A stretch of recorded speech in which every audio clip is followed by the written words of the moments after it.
مفتی خالد الازہری کے اصلاحی بیانات اور وظائف کے لیے مفتی صاحب کا یوٹیوب چینل سبسکرائب کریں۔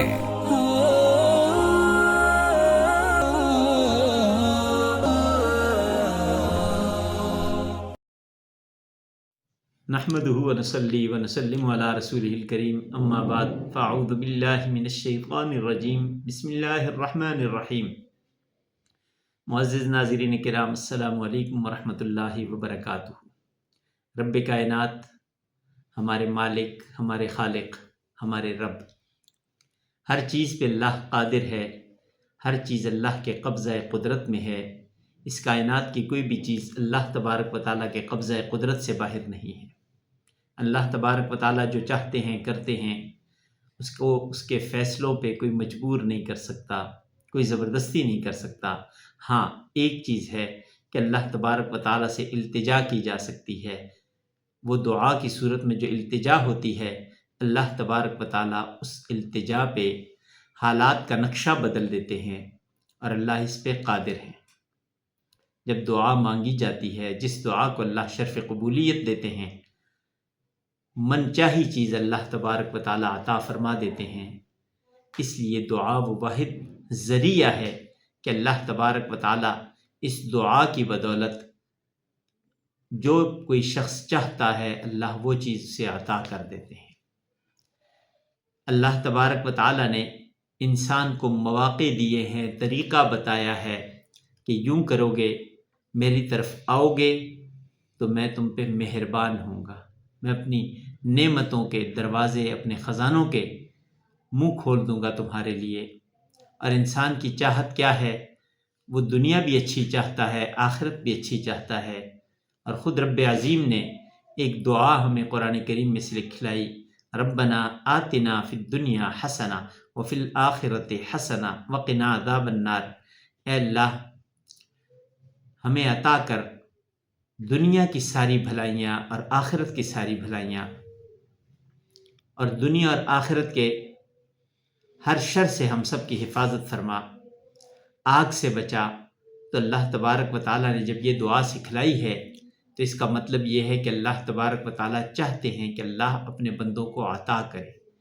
جو اللہ کی طرف رجوع کرتے ہیں وہ پا لیتے ہیں، جو غفلت میں زندگی گزارتے ہیں وہ محروم رہ جاتے ہیں۔ سکون میرے رب نے دینا ہے، اور سکون اللہ کے سوا کوئی عطا نہیں کر سکتا، کوئی دے نہیں سکتا۔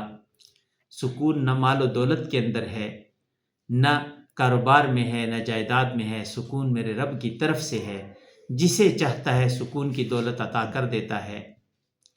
اللہ تبارک و تعالیٰ سے مانگنے کے جو ذرائع ہیں، جو طریقے ہیں، ان میں چند طریقے، وہ جو طریقے ہیں ان میں سے ایک طریقہ وظائف کا ہے کہ وظائف کے ذریعے اللہ تبارک و تعالیٰ کے اسماء سے اللہ تبارک و تعالیٰ کی صفات کو مانگنا۔ وہ رب عظیم، جس صفت سے اسے پکارا جائے، اس کے بے شمار نام ہیں۔ اس کائنات کے اندر جتنی صفات ہیں وہ سب کی سب اللہ کی ہیں، اور ہر صفت کے اعتبار سے اللہ تبارک و تعالیٰ کا اسم مبارک ہے۔ تو یہ چند نام ہیں جن کا وظیفہ کر کے، جن کو کثرت سے پڑھ کے ہم اللہ تبارک و تعالیٰ کی رحمتوں اور نعمتوں میں سے حصہ پا سکتے ہیں۔ وہ ایسے ہے کہ جب یہ اسماء پڑھے جاتے ہیں 309 دفعہ صبح اور شام، یہ اسماء پڑھنا، یہ وظیفہ کرنا، اور اس کے بعد جو بھی دعا کریں گے اللہ تبارک و تعالیٰ اس دعا کو قبول فرمائیں گے۔ وہ وظیفہ وہ ہے یا حنانو یا منانو یا ذل جلال والاکرام، یا حنانو یا منانو یا ذل جلال والاکرام، یا حنانو یا منانو یا ذل جلال والاکرام۔ یہ وظیفہ 309 دفعہ صبح کے وقت اور 309 مرتبہ رات کو سونے سے پہلے جو شخص پڑھے گا، اللہ تبارک و تعالیٰ اپنی رحمتوں کا نزول اس پہ فرمائیں گے۔ اس کی جتنی پریشانیاں ہوں گی اللہ تبارک و تعالیٰ ان پریشانیوں کو دور فرما دیں گے، اور رزق کی وسعت اس کے لیے فرمائیں گے۔ مالی مسائل کو بھی حل فرمائیں گے، گھریلو مسائل کو بھی اللہ تبارک و تعالیٰ حل فرمائیں گے، اور اس شخص کے لیے اللہ تبارک و تعالیٰ آسانیاں فرمائیں گے، اور اس شخص کے لیے اللہ تبارک و تعالیٰ اپنی رضا کا اعلان فرمائیں گے۔ اس لیے یہ وظیفے کا معمول رکھنا چاہیے۔ صبح فجر کے بعد اور رات کو سونے سے پہلے یا حنانو یا منانو یا ذل جلال والاکرام، اس وظیفے کی جتنی فضیلتیں ہیں وہ سب کی سب ملیں گی۔